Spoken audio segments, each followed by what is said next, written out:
Hey, good Thursday morning, everybody. Welcome to the Volquest Mailbag Podcast, presented as always by our friends over at Exterior Home Solutions. They've been local and trusted since 1999. If you have a free estimate, you can pick up the phone today and dial 865-524-5888 or online at exteriorhomesolutions.com. They've been local and trusted since 1999. A busy recording day here, 3 different locations. But we're gonna find a way to get it done. We got loads of questions to get into, so let's start with Volken. Said, I think last year's winner of the Jauan Jennings Just a Dog Award was likely Dylan Sampson. But who were some top candidates for the Jauan Jennings Just a Dog Award in 2025? It's obviously the month of March, but who are you thinking of being just a dog next football season, Brent Hubbs? That's a great question. I mean, I think everybody's talking about a vocal guy when you think about being sort of just a dog type deal. I mean, I think Jackson Moy is going to be a guy who just kind of shows up and plays a lot more snaps than most of the other defensive linemen have played the last couple of years. I think Joshua Joseph's got a chance to sort of be that quiet guy. I thought he had a really good year last year. Now, I don't think he's a vocal leader necessarily, but I think he sees it as a big time year for him and a big opportunity for him.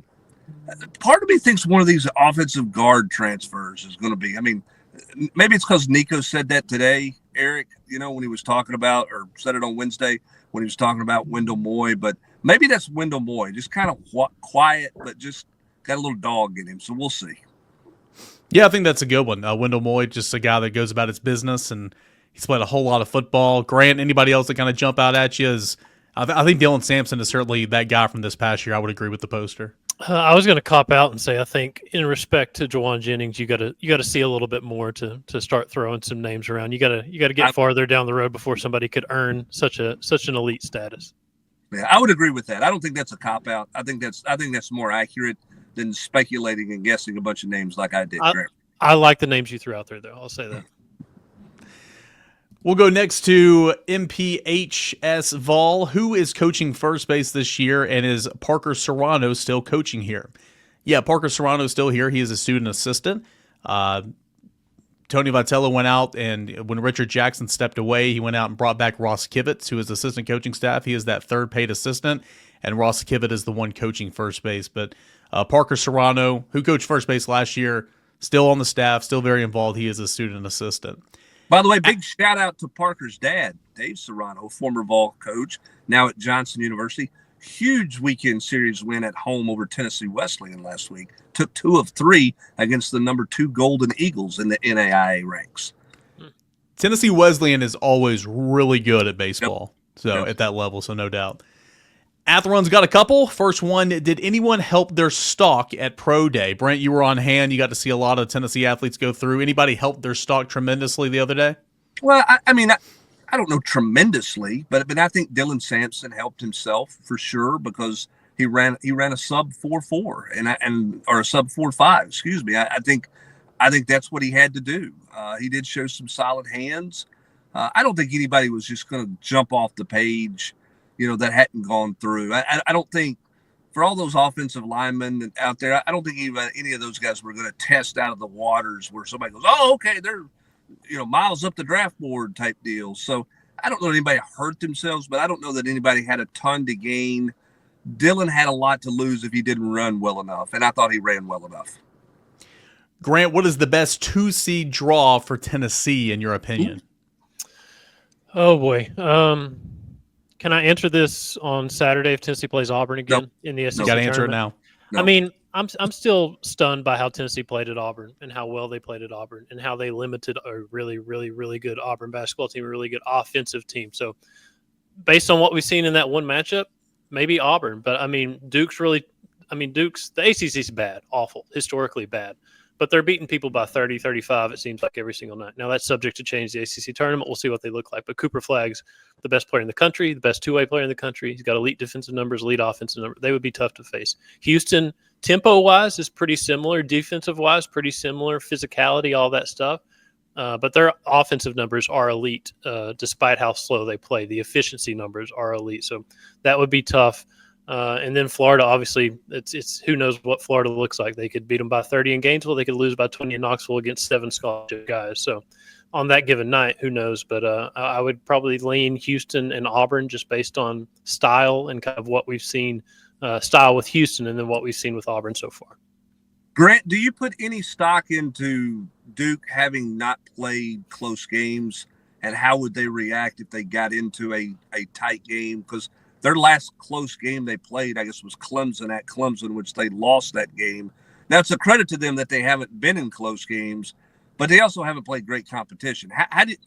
Any thought on about maybe how they would react in that situation, or is that just kind of reaching for straws for a team that's been as dominant as they've been all year long?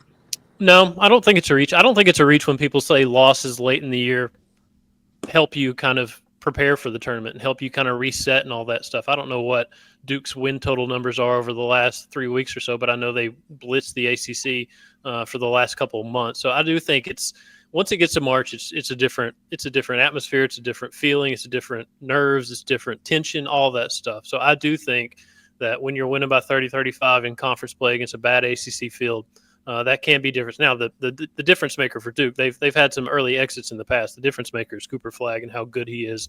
But again, he's a freshman. He's going to be somebody that's going to be experiencing this whole thing for the first time. So you never know what you're going to get till you're out there. But I think they have the best roster in America, the best talent in America.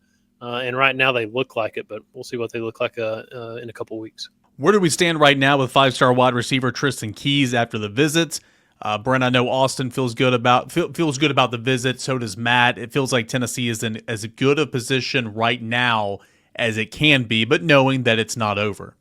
Yeah, I mean, I think that's the thing. Tennessee's been in a good spot there. You're trying to lead, kind of trying to lead that one from start to finish, which is hard to do. But considering he's kind of delayed decision-making process and all those things multiple times.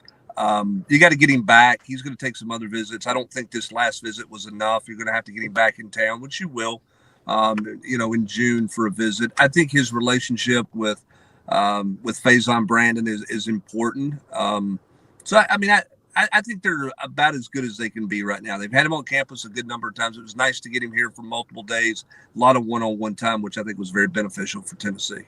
And finally, what does David Sanders weigh right now? Where do they want him to get to by the start of the season? Brent, he spoke about this yesterday. I want to say, if I'm remembering correctly, he's at 280 right now, and he wants to get around 295. Is that right? No, he's put on 20 pounds since he's gotten to Tennessee. So he's 290 right now. Yeah, 290 now. Wants to be 305 in June and would like to play around 305 pounds as a freshman if he can get there. We'll see if he can get to that point. 20 pounds has been pretty fast. We'll see how he holds that weight through spring practice and summer workouts. But, I think hats off to Tennessee's nutrition system. I do think he can get 10 more pounds and sort of see where he's at in June. Gaterdawg says the center position is up for grabs. Do you feel like there are multiple capable candidates and no one has run away with it, or no one is showing the ability to handle the position right now? I think the biggest thing right now, Grant, is, William Satterwhite that's, kind of leading that bunch right now, but Sam Pendleton's getting some reps there. So is Max Anderson and some other guys.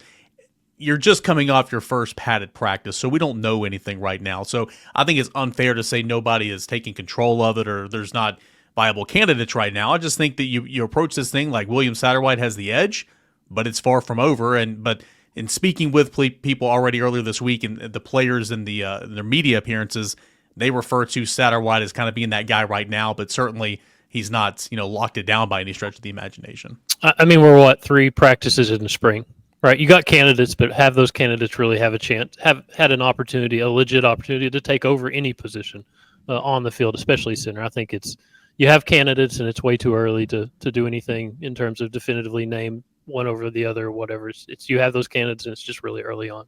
Brent, do you feel like this team is bigger, stronger, and works harder than any teams in the past springs that you've covered? No question.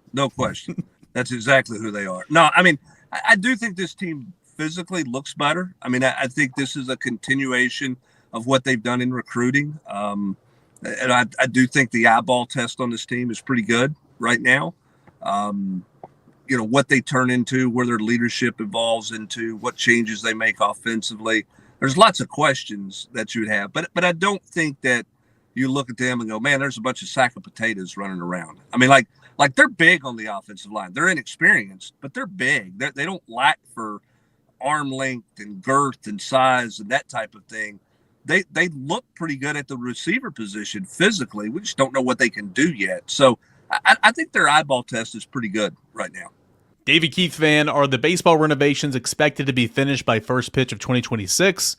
Yeah, that is the plan. That is the expectation, and they got a lot more to do, but they're going to get the work, real hard in the offseason, and they're still working throughout the season. But that is the plan. First pitch 2026. Through the pre-SEC schedule, which player has been the biggest surprise? I mean, you can look about this a number of different ways. Knew Liam Doyle was going to be good, and the challenges about to start with SEC play. Don't get me wrong, but did we know he was going to be this dominant the first month of the season? I would say no. But my answer to this is easily Levi Clark, top 100 prospect, a guy that should be playing professional baseball right now. I get it, but I mean, he's top 5, top 6 in the country in batting average right now. He's a true freshman hitting 5th in your order for the reigning national champs. He's been phenomenal. So my answer is Levi Clark, true freshman, but you could also say a number of true freshmen who've already made an impact for Tennessee. It's a great problem to have. You're going to pick the guy who hits it like 450 feet or the guy who's got all this movement on a freaking fastball. I mean, take your pick. Yeah, it is certainly not a bad position to be in if you're Tony Vitello. Southerner 98, what is more likely to happen first? The Vols make a Final Four. Arkansas baseball wins a national championship. Florida State baseball wins a national championship. Or Josh Elander gets a head coaching job. With respect to basketball season still going on right now, I would say, Josh Elander could be a head coach right now if he wanted to. So that would be my answer. Florida State and Arkansas, great traditional baseball programs. A lot of College World Series appearances, a couple runner-ups. Hadn't won the whole thing yet. And then, of course, Tennessee, Grant, has never made a Final Four. Could that change this year? We'll see. Of the list here, they had the first opportunity to accomplish what the question's asking. Loyola Chicago went to a Final Four. Florida Atlantic went to a Final Four. George Mason, way back in the day, went to a Final Four. So, yeah, Tennessee can go to a Final Four. You just got to string 4 wins together. I know who pays our bills, so I'm not going to pick number 2 or number 3 on that list. I think Elander would. I think he would kind of correlate to a number 2 seed in terms of a guy that could get a job anywhere he wanted. Like, he's going to be that guy high up on a lot of lists to have potential to take over jobs, just like Tennessee as a number 2 seed should have Final Four potential as well. Yeah, it's a nice correlation right there. That was well done. Think about Josh Elander is, and again, you saw this last summer, like, he can be patient and selective because he's the recruiting coordinator, the associate head coach. He's Tony's number 2. For the best baseball program in the country right now. So you don't have to, just like Tim Banks, you don't have to take any other job just to take a job. You can sit there, wait for the right opportunity. And, Elander's going to be a head coach at some point, I would say sooner rather than later, but it's not like he's just going to jump into any opportunity. Zjsvols, how does the Defensive Player of the Year and SEC leader in assists not earn first-team All-SEC? He did for the coaches, right, Grant? But it was the AP that had Chaz on first team and Sakai on second? That's correct. Chaz was first team All-SEC for the Associated Press vote, and Zakai Ziegler was second team. That is kind of curious, but I think Zakai more than got his props the day before when he was the Defensive Player of the Year for the second year in a row at all 5'9" of him. I don't even know if he's the best defender on his own team. I think that might be Jemai Mashak for the last few years. He's the first player in SEC history to be the first 4-time all defense team pick, which is crazy to think about too at 5'9", and what he did as a freshman to have to prove that early on, and then to be first team all SEC in the coaches vote. I think he got his recognition, even though he probably deserved it. I think he did deserve it on the AP as well. Grant, why is Zakai over Mashak as a defender? Given Mashak can defend 1 through 5, and that is his reputation. I'm not saying Zakai doesn't deserve it, but why is Mashak not getting more for his defensive prowess? It seems like at times. Well, the AP doesn't do a Defensive Player of the Year, and they don't do an all defense team. They just do a first and second team. With the coaches, my theory on that with the coaches is Zakai is such an effective two-way player, and he plays so much, and he does so much for Tennessee that I don't think coaches like playing against him. They don't like facing him. I think when you do that, you vote for guys like that give you the most trouble that when you think about Tennessee, you think about Zakai Ziegler, what he's going to do on defense and what he's going to do on point guard. Jahmai, obviously, one of the best perimeter defenders in college basketball, one of the best, if not the best, in the SEC. And he's always going to be the guy that's on your best player. But I think with Zakai playing 34 minutes a night and doing what he does offensively and then doing what he does defensively, just kind of the pest that he is, I think that's why he gets kind of that leg up in recognition from the coaches versus maybe the Associated Press. Brent, chances of Zakai Ziegler getting his name next to Chris Lofton on the retired number 5 banner? Man, I don't know. Those things are so – I don't even know what the rules are anymore, Grant. I know the head basketball coach thinks it belongs in the rafters. And you could certainly make a case for Zakai being there for sure. But I don't know. If the head coach has his way, it'll be up there. I will say that. I think that's fair. I agree. And I think if you think of the lineage of that number, starting with Chris Lofton, going to Admiral Schofield, going to Zakai Ziegler, I think it would almost be just as cool, if not cooler, as a kind of respect to that number to give it to a player that earns it every single year. And kind of, I don't know, not a 12th man thing, but just because of who's worn that number and what it has meant the last 20 years of Tennessee basketball, I think that'd be very cool too. Yeah, I like that a lot. I think those types of things are cool because to me that shows the ultimate respect for a player. If you are bequeathed or given that number, that shows a lot of respect to the former player. Right, I agree. On a much lower scale, Beard in football does that with jersey number 1. It's kind of a thing they do in their football program, so I think that's kind of neat. BVols. In prior mailbags, we touched on ADs and their biggest missteps, like Curry's botched hiring process, Hart and the Lady Vols, etc. In that same vein, what are some of the biggest wins in AD's careers? While it takes the freebies, like Return of the Vols letter for Danny White's, but interested to hear your thoughts on some older ADs and what they did to help cement their legacy. Oh, boy. Well, I mean, Danny White is really the only AD I've covered that's had a ton of success. Like that would have Curry hired Tony Vitello, so that's one true. of his. That's true. That's true. Tony hiring has been just insane, unbelievable. Who could have imagined? What was it, 8 years ago now? That what Tennessee was getting from Tony Vitello. Danny does seem to do a lot of stuff that just makes a lot of sense, like the Vol letters and all that stuff. Like he is the one that, and obviously Josh Heupel. You hired the coach that was at your previous school, and everybody just kind of didn't really know what to think about it at the time, and it's been a really, really good hire and a lot of success there. So Danny White has had more of those layups in my era than others that have come before him. Well, since I covered the general, I've got a lot of ground to cover. There we go. Pull up a chair. I think Dave Hart deserves credit for Rick Barnes because That's I think true. a lot of us thought Rick Barnes was out of gas when he left Texas. Dave Hart never believed that, and he was right. Rick Barnes has had plenty in the tank for a program that struggled to get basketball right, including Dave Hart, who got basketball wrong with a hire. That was a win.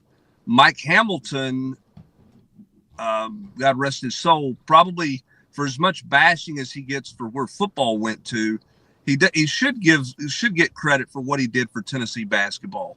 Not just hiring Bruce Pearl, but the renovations to Thompson Bowling Arena, to introduce the suites, to reduce the size of the arena, to help get the curtains down, to make it a better environment for the home fans, to make it a tougher environment for road fans. That's something Mike did a good job with from a facility standpoint and deserves a lot of credit to that. All the traditions you like in football are Doug Dickey's. Running through the tee, the checkerboards, all of those things that are kind of your mainstay in football were all Doug Dickey traditions back in the 60s.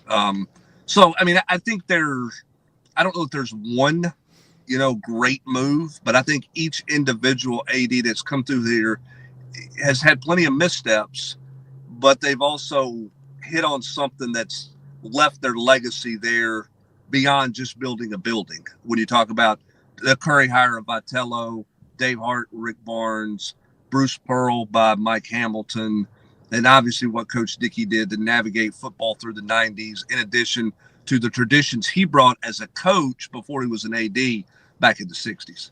What chapter in your book is this going to cover? Will we cover this? Well, I mean, the title of my book is Parking Lots and Parking Garages. My 30 years of covering Tennessee athletics from parking lots. I don't know. We'll put that chapter in there somewhere along the way, because it is really kind of fascinating, because it's easy to bash ADs. And Tennessee, and listen, those guys, I mean, John Curry's debacle of the football hire is his legacy. Okay. It overshadows Tony Vitello. But I mean, he went out and hired a guy that at his press conference, the biggest storyline out of the Vitello press conference was he was a good looking dude, right? Like, nobody knew anything about him, but he was a home run hire, has been absolutely a home run. The same thing with Bruce Pearl. I mean, you thought, okay, they've hired flavor of the month. He goes to the Sweet 16 with Milwaukee, Wisconsin. They've just gone and gotten the hot flavor that week that was available. Turns out the guy can coach basketball. Now, you can like him for and dislike him for other things, and I get all that. But you can't sit here today and say Bruce Pearl can't coach basketball, because he's won everywhere he's been. And that was a good get by Mike Hamilton. It turned basketball's fortunes significantly. It made basketball a much different thing. So it's kind of fascinating. Everybody's sort of got their one thing, but then they've got a couple things on their plate that are really bad things as well. Hubs, was that the feedback you got from me after my intro press conference with Volquest? Well, I mean, the microphones did work at your press conference, which was a saving grace compared to some other press conferences we've covered. The best thing you did at your press conference is you got in and out really quickly. You did not allow yourself to say anything really poor, unlike Cain, who just kind of rambled on for a while. How dumb is it that I didn't even mention Barnes when Cain asked this question? He's only the coach I've covered for the last 10 years of my life. And I remember when Rick was hired, and kind of the thought process of, who is this guy? Like, is he just another retread? Like, this guy got fired at Texas. Like, what's going on here? But I do remember looking at that stat. I guess it was in the press release that he had been to the NCAA tournament like 22 times, and Tennessee as a program had been there 20 times. So you kind of got to give a chance to the guy who's been there more personally than you've been there in the history of your program. And he's also very motivated coming off that parting ways with Texas. Like, he held that exit press conference at Texas knowing he was getting on the plane with Dave Hart to go take the Tennessee job. And he told people then, like, I think I'll land on my feet quicker than you guys expect me to land on my feet. And he's been very motivated since then. A lot more questions to get into, but first, let's hear from Brent Hubbs on our friends over at Exterior Home Solutions. Your roof, it's the most important protection against nature for your home or your business. That's why I trust the experts at Exterior Home Solutions. As always, a big time thank you to our presenting sponsor, Exterior Home Solutions, 865-524-5888, online at exteriorhomesolutions.com. We'll get back into the questions. We'll go to MindVol. With the recent release of Volunteer for Life, the Chris Lofton Story, looking back at the 07-08 season, did any of you have any intel on what was going on with Lofton, and what did you think was the reason for his drop-off in production? Were any of you guys ever aware of the failed drug test prior to the Ohio State NCAA tournament game? Did that ever leak? Was it off-the-record information? And then what was your actual review of the documentary? Brent, I'll go with you because I know you were covering this team at that point in time. Have you seen the documentary yet? And if so, what'd you think? And then kind of go into the Lofton part of it. Yeah, I mean, I have seen the documentary, and hats off to Sean Silva and Tackle Box Production and Chris Lowe for putting that together. I thought it was really well done. That's a hard documentary to do when your subject doesn't like to talk about himself. And I thought they did a wonderful job. I mean, getting Tubby Smith to talk about that deal probably wasn't the easiest thing for Tubby to have to do. That tells you what kind of respect Tubby has for Chris Lofton. Obviously, Mike Hamilton was extremely ill at that time when he did it. But to get the people that they got to talk about Chris, I thought was what made the documentary. As for that year, we were all in the camp of what's wrong with Chris.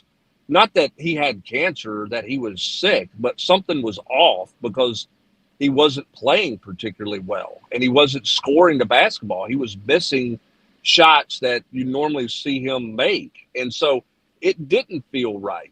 But nobody knew that there was none of us knew there was any kind of situation like that. And obviously Chris found out. I said this on a radio show this week, and I mean this. This is a town and this is a state, when it comes to the University of Tennessee, there are no secrets, right? Like, it leaks. There are very few things that haven't leaked out at some point in time, even if it's just for a day or two. Like, even the day Peyton announced he was coming back, there were rumblings that morning that were pretty significant that he was coming. Think about this. Chris Lofton was going through radiation treatment in November, December, back in the fall, that he was dealing with those things in summer and the fall, played a season of basketball, and then it comes out after the fact. You know as well as I do, somebody saw a file go across the desk, and I know HIPAA laws, you're not supposed to say anything, but you know somebody went home and told their spouse something. Like those things are just human nature. To me, it says the respect that people had for Chris Lofton, that story never got out, that circle of people kept it that tight, and then the loose people that might have found out something along the way had so much respect for Chris that nobody did anything with it. There was never any leaking. There was never any rumblings of that. To me, that says a lot about what everybody thinks of Chris Lofton. Yeah, no doubt. Time of this recording, it's on my to-do list tonight. I'm going to watch that documentary because I've seen some clips on social media and it just looks phenomenal. So I can't wait.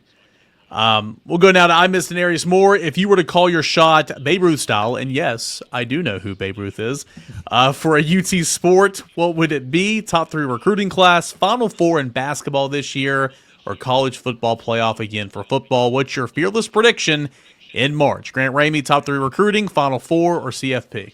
Well, to quote this boss I had one time, you got to see it to believe it. Well, I've seen them make the playoff.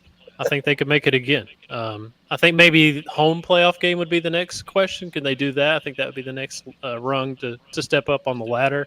Yeah, they have potential to make a run and go to a Final Four, but we've seen them do it in the college football playoff. I think they can do it again. I think it was last year. What was the East Tennessee high school baseball player that was committed to Tennessee and suffered a bad head injury? Where is he now? Yeah, that's Grayson Pope. He signed his national letter of intent with Tennessee this past fall. He's a part of the class of 2025. And he's, as far as I know, he's still coming to Tennessee, and Tennessee's going to certainly still have a spot for him and all that. What is he back to playing baseball right now? I don't think he's there yet. Will that happen in the future? We'll see. But he signed his national letter of intent. He's going to be at Tennessee, and that nothing's changed in that regard. Tip of the cap to Tony Vitello, by the way. Tip of the cap for handling that, continuing to make him be a part, and not just allowing him to be here, but just the interaction that they continue to have with him. Checking in with him and making him feel a part of things. Kudos to Tony Vitello and his staff for the way that they've handled that, just horrible tragedy. Yeah, 100%. And he was on campus for an official visit during one of the football weekends, and he's already really, really good friends with a lot of the guys that he signed with. So yeah, he's going to be a Vol. What that looked like on the field, I don't know. I don't think anybody knows that just yet, but he's going to be a Vol. Let's go to ArniePalmieAlert. When the time comes, could you see Barnes pulling a Tony Bennett and waiting until late in the offseason to announce his retirement to get and get one of his assistants hired? If so, how would you see Danny White handling that situation? Grant, I think you guys, Brent, Grant, Rob, everybody involved has said repeatedly, when the time comes for Rick Barnes, it's not going to be right after the season. He's going to step back, take a moment to evaluate. But could you see him doing something like Tony Bennett, which was like late summer, early fall? It was 3 weeks before the season. There you go. maybe 2 weeks before the season at that point. I can't remember. I know people have talked about it. I would still be surprised. I just think it would be kind of more in the normal timing of a retirement. I think if that did happen, and if it was October, I think Danny White would do the same thing that Virginia has done this season. You have an interim head coach, then you go into the offseason with a full coaching search that April. I think that's how you play it out. I don't think when the time does come, I don't think it's going to be an internal promotion from somebody on his staff. I think they're going to hold a full-on coaching search and try to find the best candidate available. And if that timing does work out that way, where it's in October, I think it would be an interim year, and that would obviously be tough for the program. But you would have a pretty good, you would think, a pool of candidates to pick from based on what Rick has done in the last 10 years and kind of where this program is and kind of the name brand it has at this point. Yeah, I think it's interesting because I mean, Rick and I have talked not about when he's going to retire, but just sort of the advice he's gotten from different people. And Dean Smith is one who has advised him, don't make an immediate decision. Like, don't make anything right after the season. Take some time. And of course, Dean Smith did his in the fall, right? And it was one of those deals where Dean Smith told Rick Barnes, I didn't want to get up and go to work. I had lost my zest for going to the practice floor, and that's when I knew I was done. I think with the way basketball is now, Grant, that you're going to have that feeling earlier than October, but because you have so much summertime work in the gym with these guys, with everything that you do. I mean, I don't know if you can't recharge your batteries in June or July, I don't know that you're going to get them recharged by the time you get to October. So I don't know that it would be necessarily that late. But I don't think Rick Barnes will ever do anything, and I don't think he's going to do anything right now. I don't think he'll ever do anything right immediately after the season. I think he'll take weeks, months before he makes that kind of decision. Yeah, and with basketball, especially college basketball, the NCAA tournament, it's so sudden when it ends. You are at the absolute pinnacle of your season in that moment, and then if it doesn't turn out the way you want, well, it makes that elbow jumper that bounces in, and then Tennessee misses on the other end. And just like that, everything you've done for the last 11 months is over. And it's hard to think about the next season when you're in that kind of that suddenness of the season ending, and it's just hard to process what's next and all the work you have to do. The one problem is at this point, college basketball being what it is, you better know in April because you got to put that transfer portal board together, and you got to know what kind of prospects you have on that board. I think it could be as simple as, do I like this portal prospect board or do I not like it? And can I get on board with rebuilding this roster with these guys? Because there's going to be so much turnover. You're going to keep signing high school guys like Tennessee has, but what does it look like on the portal board and kind of go from there? 10 Ken 1961 has a couple. Will they ever redo the outside of TBA, Brent Hubbs? I would not say never, but it's not a priority. And I know that's not what fans want to hear, but it doesn't enhance the fan experience. It enhances you driving your car down Neyland Drive and looking over there and going, hey, that looks nice. But where's the return on investment in that? Yeah. Other than it's pretty. It doesn't do anything to make your fan experience better. It doesn't do anything to enhance your roster. It doesn't do anything to enhance in recruiting. Nobody's going up and going, I'm not playing there. That thing's ugly on the outside. Like, I won't say it's a waste of money, but to me, the only way you do it is if somehow you decide you have to tie it in with your entertainment district and you've got to make that look more aesthetically pleasing. But it's not cheap to do, and that's why it's not on the bucket list right now. All right, I want to answer from Grant basketball and Brent in football for these next two questions. Recruit you knew was a hit immediately that recruiting services missed out on. Grant, who's your basketball? Is it Zakai?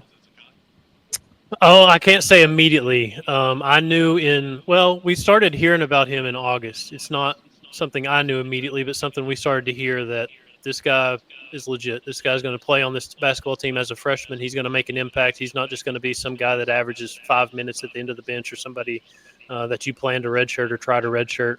When I knew with my own two eyes was that North Carolina game in Connecticut that November of his freshman year. They had got the brakes beat off them by Villanova the day before. And then the very next day, Zakai went for like 17 or something as a freshman. And it was because he was going up against another North Carolina guard. a New York guard that was on that North Carolina roster, RJ Davis, if I'm not mistaken. So he kind of announced his presence to them. But I didn't know it immediately, but we started hearing about it pretty quick. Man, I don't know. You think about guys who made immediate impacts in football. There are not many of those who were no-name guys. I mean, Inky Johnson played some special teams, and you knew Inky was different. He was better than a two-star recruit. But I don't know that anybody knew that summer he was going to be a star. I mean, they loved everything from a mental makeup, but he was so light that I don't know that you would count that in as a guy being that way. I mean, Scott Wells was a no-name, a younger recruit, but he redshirted. That's not a guy that immediately made an impact. I mean, you can look at those guys. You can look at DeNarius-Moore and say, you know what, he's better than his 3-star ranking, but that didn't mean he was a star or he was going to be a star early. And it's hard to do that in football, right? I mean, it's a little bit harder to have a guy completely come out of the blue and be an immediate star. They may develop into that, and you say, boy, a bunch of people missed on that. But it's hard to say, man, he's the real deal from day one or right out of the gate like that. I mean, Kelly Washington doesn't really count because he didn't go through the recruiting process or wasn't re-recruited. But that's a guy that everybody you talk to in January is like, okay, this guy's going to help because he was a grown man. Who's your one, Grant? Who have I missed? I missed somebody good. Cam Sutton was a 3-star, was he not? I don't think he was a no-name, but I remember that camp his freshman year was like, it was like the first week, like this guy is going to do something. Like this guy's going to do something big. He's going to be a player. Yeah, that's a good one there because he played right out of the gate pretty quickly. I'm just thinking off the top of my head, obviously not doing a very good job with some of that stuff. But again, it's a little bit harder in football because, 2 years down the line, before a guy plays or a year down the line, you've got a whole year to know whether or not he could play. It's not an immediate, he got off the bus and you go, wow, that guy's a star, because if that guy does that, generally they're really good in the high school recruiting rankings.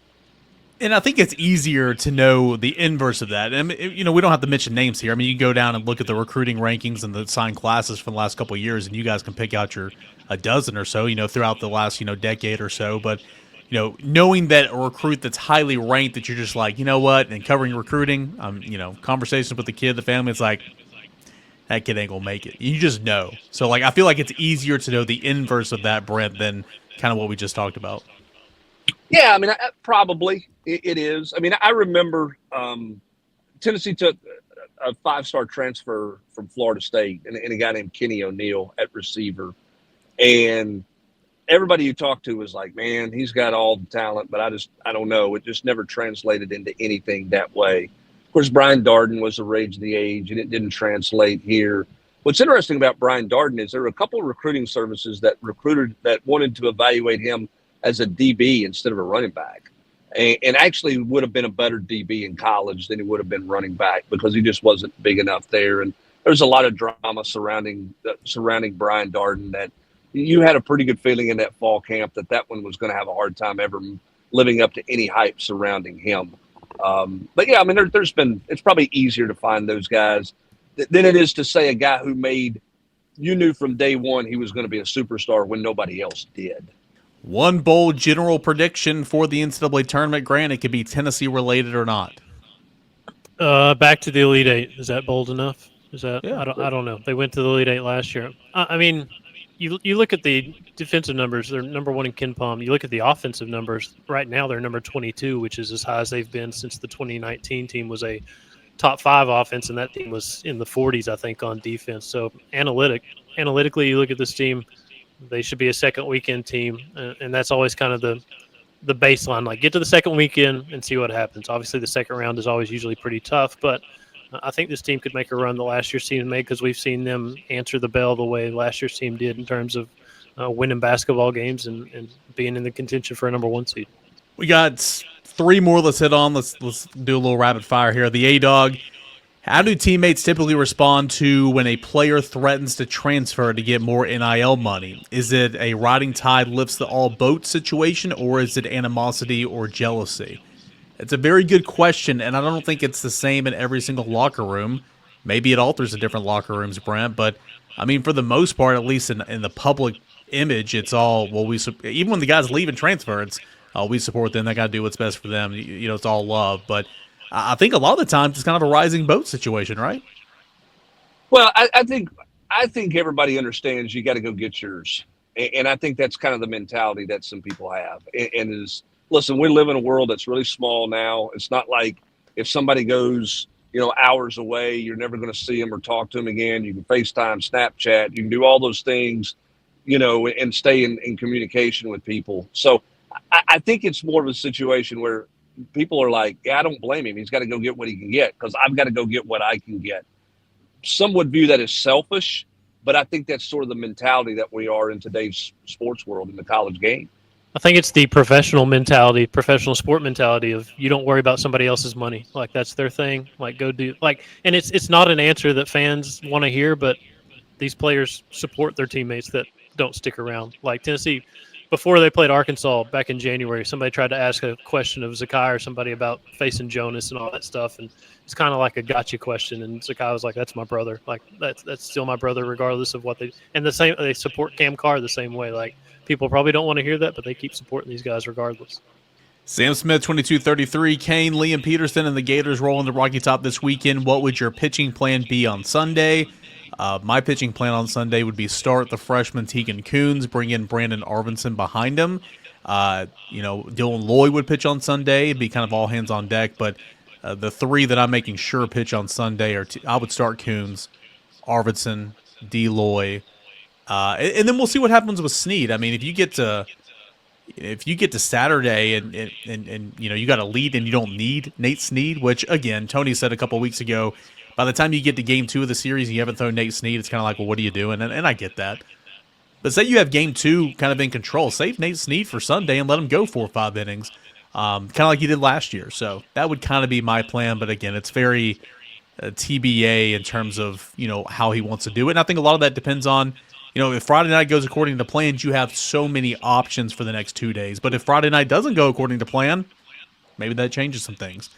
Ramey or Rob, why is Tennessee playing? What is Tennessee playing for in Nashville? Does a win over Auburn on Saturday get them Lexington in the first weekend? Does it get them away from Duke? I think it depends on what Alabama does. I think it depends on what Florida does. Florida obviously has the inside track on that number 1 seed because they're entering the SEC tournament as the projected 4th number 1 seed. I don't think that eliminates Tennessee or Alabama, but I do think it kind of depends on the first couple days, the Friday and Saturday at the SEC tournament. What's Tennessee look like on Friday? What's Auburn look like Saturday? If both teams get there. Then on the other side, you could have Alabama and Florida going head-to-head on Saturday as well. So I think it's kind of a little bit of a survivor stuff like they've talked about with that 4th number 1 seed. I think Tennessee's going to have to be ahead of Alabama in the pecking order to get Lexington. At this point, they've been projected to Cleveland a lot. I think Raleigh is full because of Duke and Florida. And to get away from Duke, I think at this point you'd have to be that 4th number 1 seed, which means Florida loses on Friday, Florida loses on Saturday, Tennessee goes to Sunday, something along those lines. Last question out the door. We got to get it in here from Andrew. Today's question is, what is the best sitcom ever? There's only one correct answer here, and he is right. There's only one correct answer here. Grant Ramey, take it away. What is it? You're outvoted on this one, Eric Cain. You've got 2 Andy Griffith stands on the podcast. So no, that is not the correct. That is the answer. No, it is Seinfeld. Universally, okay, that is First of all, Seinfeld, not Field, Feld. Second of all, no, Andy Griffith. Now, listen, I love The Office. There's a lot of stuff I love. How Much Your Mother? Seinfeld. All right, let's do it this way before we get out the door here, because I'm only late for my appointment because I wanted to do this question. Obviously, where Grant and I stand. We know give me 2 honorable mentions. Let's take the Andy Griffith Show and Seinfeld out of the equation. Eric Cain, give me your 2 honorable mentions. The Office for sure. And then for me, it's How I Met Your Mother, but I know that's not everybody. So The Office and How I Met Your Mother. I think some people would say it's Always Sunny in Philadelphia too. I haven't seen that. I haven't seen enough of that. I haven't seen How I Met Your Mother. I would go The Office, and I would go an underrated, I guess, pick would be Veep. Very funny. Elite funny. What about you, Brett? I would put Cheers on that list. I think Cheers was a great show. Now I know you guys aren't young, aren't old enough to really understand and appreciate Cheers, but seen every episode, baby. The thing about Cheers is that show stayed true even though it had major character turnover. You lost Coach, you found Woody Harrelson, became a different show with Woody than it was with Coach. You had Christy Alley come in. It changed the narrative on that show again. That show evolved very well and remained funny. So Cheers would be in there for me in the conversation. And then obviously Seinfeld again would probably be on my list, but behind the Andy Griffith Show. Let me check. Go ahead. Keep going. No. Go ahead. I was gonna say, let me change my answer because my kids recently have gotten into I Love Lucy, and they cackle over I Love Lucy. Like they laugh at that show more than they laugh at any show, and it's also a great lesson in husbands don't exactly talk to wives in 2025 like they did in 1955. There's been some stuff. It's changed a little bit. That's for just sure. a little bit. Good question as always, Andrew. Can't wait to see all the debates on the board, but I think everybody's going to agree that it's Andy Griffith. It's the Andy Griffith Show. It's not Phil, but okay. All right. Well, appreciate you guys as always for joining us here on the Volquest Mailbag Podcast. Thanks so much for submitting your questions. Thank you so much to Exterior Home Solutions for being a part of the show. 865-524-5888 online at exteriorhomesolutions.com. Spring practice still going on right now. Practice coming up tomorrow. Tennessee basketball in the SEC tournament. Tennessee baseball starting SEC play. Recruiting weekends, just happened, and there's more to come later this month. No better time to join us on the Journal's Quarters or at Volquest.com than right now. If you're listening to us or watching us on YouTube, we thank you. Come try us out. $1 for 7 days, $1 for the first week. Try us out. If you don't like us, then you're out $1. Brent Hubbs will pay you back. But if it's something you like, stick around. This is no better place to get Tennessee coverage than right here at Volquest.com. Thank you so much for joining us here on the Volquest Mailbag Podcast.